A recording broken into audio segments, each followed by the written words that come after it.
Hello everyone, कैसे हैं आप सब। Welcome at Learnology your study guide by me Sarita, जहां हम कर रहे हैं क्लास 11 बायोलॉजी। और आज स्टार्ट करेंगे new chapter, that is chapter 11 photosynthesis in higher plants. तो चलिए जल्दी से स्टार्ट करते हैं चैप्टर। इस चैप्टर में जो टॉपिक्स हम कवर करेंगे वो टॉपिक्स हैं व्हाट डज वी नो, यानी कि हम पहले से क्या जानते हैं फोटोसिंथेसिस के बारे में।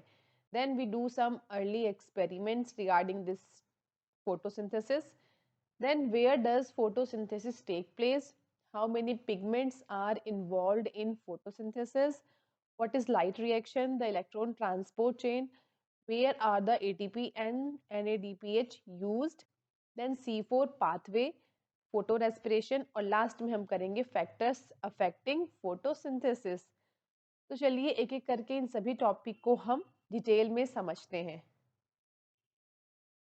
So as we know that all animals including human beings they depend on plants for their food.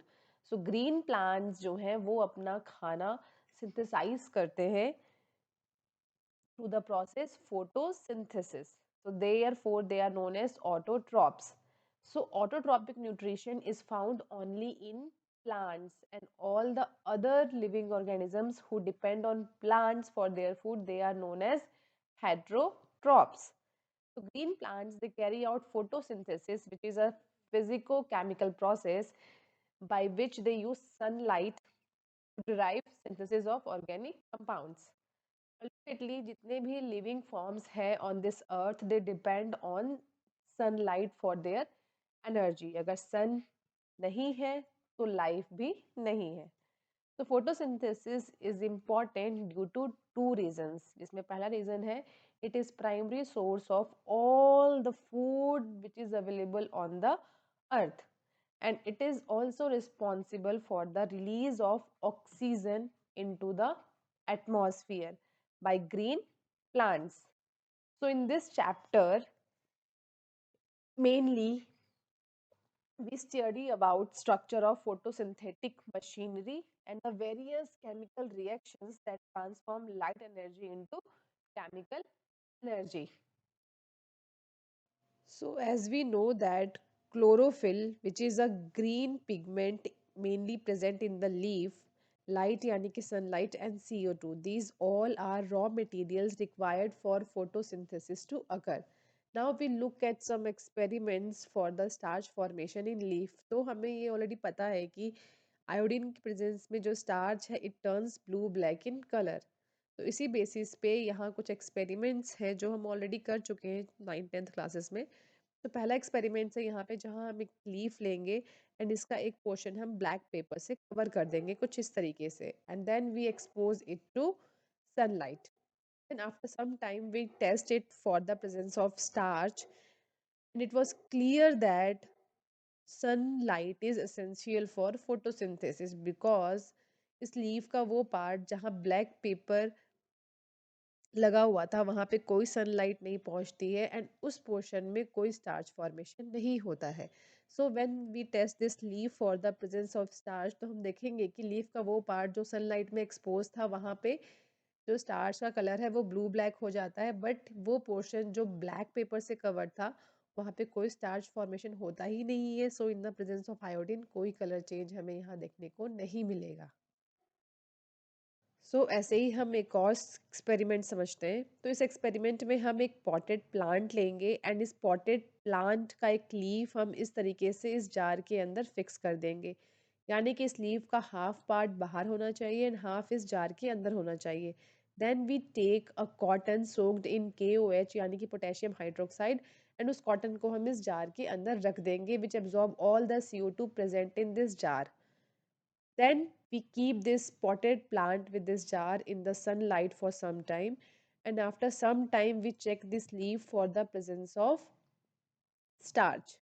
So जब हम इसको चेक करेंगे तो हम देखेंगे कि लीफ का हाफ पोर्शन जो कि बाहर था जार से उस पोर्शन में स्टार्च फॉर्मेशन हुआ है, and due to that iodine है उसकी प्रेजेंस पे जो स्टार्च है it change its colour to blue black, but leaf का वो हाफ पोर्शन जो इस जार के अंदर था वहाँ कोई स्टार्च फॉर्मेशन नहीं होगा due to lack of CO2।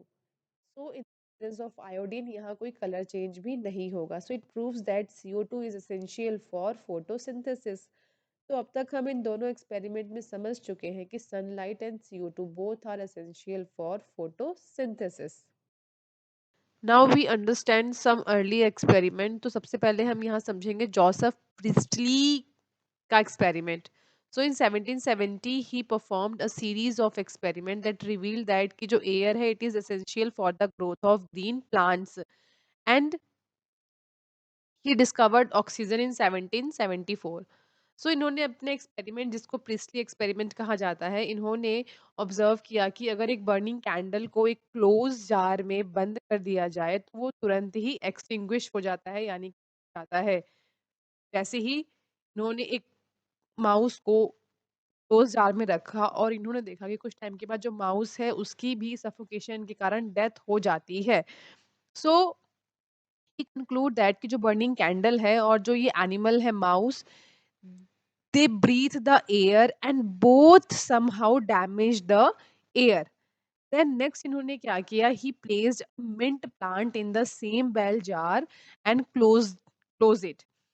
And after some time he saw that कि जो burning candle है वो अभी भी burn कर रहा है, mouse अभी भी alive है और जो mint plant है वो भी alive है. They all are surviving there. Through this experiment, Priestley hypothesized that कि जो प्लांट है वो रीस्टोर कर रहा है एयर में. क्या स्टोर कर रहा है? What ever breathing animal and burning candle removes earlier.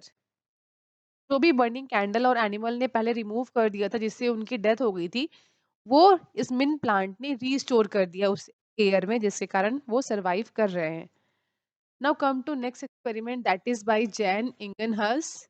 इस एक्सपेरिमेंट में इन्होंने एक्वेटिक प्लांट लिया और उसको इस तरह से इस जार में रख दिया, and then he covered this aquatic plant with a funnel, watered funnel, and जो funnel है उसे टेस्ट ट्यूब से कवर कर दिया, and kept this all set up in the sunlight.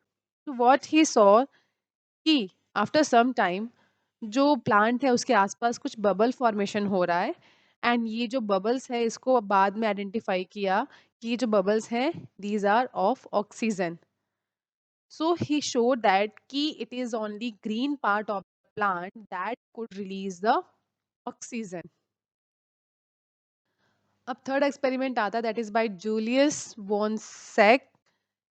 He proved evidence for the production of glucose when plants grow. कि plant जब grow करते हैं तो वो ग्लूकोज प्रोड्यूस करते हैं, एंड ये ग्लूकोज स्टोर होता है एज स्टार्च. तो in later studies it was show that कि जो ग्रीन सब्सटेंस है प्लांट्स में, जिसको आज हम क्लोरोफिल के नाम से जानते हैं, ये लोकेट होता है स्पेशल बॉडीज में known as chloroplast within plant cells.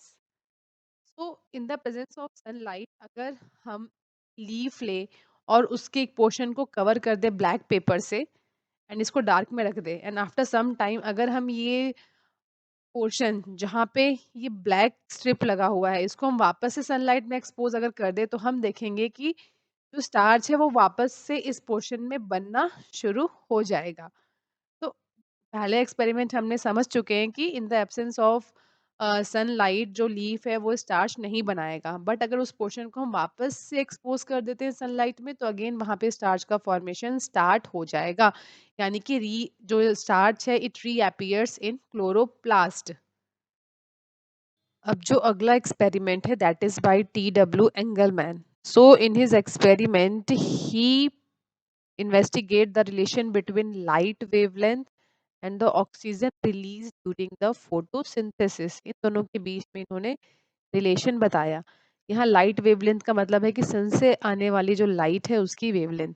So Engelmann he used a prism to split white light of sun into 7 colors. Is visible spectrum shine on the stand of green algae, that is cladophora, in a suspension of aerobic bacteria. यानी कि वो bacteria those survive in the presence of oxygen loving bacteria. तो ये जो सारा setup है ये आपको समझ में आ गया. देन बैक्टीरिया है they use to detect the site of oxygen evolution. तो बैक्टीरिया जो है they move towards that site where the more amount of oxygen evolved by this green algae, that is cladophora. तो he observed that कि जो bacteria है वो mainly accumulate हो रहे हैं उस रीजन में जहाँ पे ब्लू या फिर रेड लाइट स्प्लिट स्पेक्ट्रम है।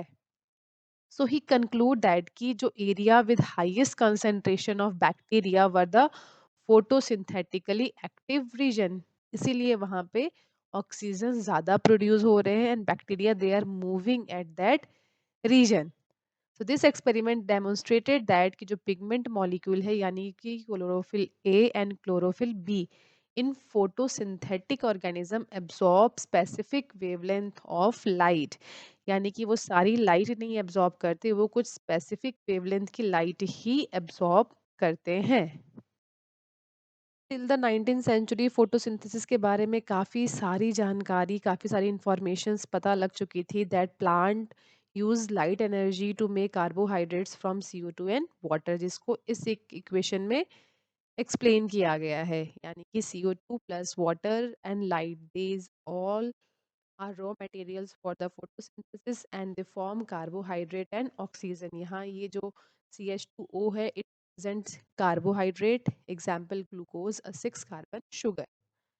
Now come to the fifth experiment, that is by Carlinus von Neil। So he was a microbiologist and he did a milestone contribution to understand the photosynthesis। So based on his studies of purple and green bacteria, he demonstrate that कि जो photosynthesis है is essentially a light dependent reaction, यानी कि बिना light के ये होगा ही नहीं। It is completely light dependent reaction in which oxygen comes from water, not from CO2। तो ये काफी important बात है जो हम आगे चैप्टर में और डिटेल में समझेंगे। जो ऑक्सीजन है वो वाटर से आता है ना कि CO2 से आता है as a result of splitting of water molecule during photosynthesis. This is the overall reaction. और यहाँ जो ये ए है it represent electron acceptor. So this was later proved by using radioisotopic techniques। So the overall correct equation that represent photosynthesis is this। So यहाँ पे ये तीनों reactants हैं CO2, H2O and light। So these are raw materials for the photosynthesis and they form carbohydrate, that is glucose, water and oxygen। This represent glucose and this is oxygen। And remember कि जो oxygen है वो water से release होता है ना कि CO2 से, कि proved किया गया था by radioisotope technique। And note that this is not a single reaction, it is a multiple reactions occur stepwise and overall this is overall reaction जिसको हम मल्टी स्टेप में इस चैप्टर में आगे करने वाले हैं। तो यहाँ एक क्वेश्चन बनता है कि can you explain why 12 molecule of water as substrate are used in the equation given above. तो यहाँ आप देख सकते हैं 12 वाटर मॉलिक्यूल्स हैं, ऐसा क्यों है? तो इसका आंसर ये है कि जो प्रोडक्शन है एक मॉलिक्यूल ग्लूकोज का, उसके लिए 12 NADPH मॉलिक्यूल्स चाहिए होते हैं। And for the production of 12 NADPH there is requirement of 12 water molecules. So this is the reason why 12 molecules of water are used as substrate in photosynthesis।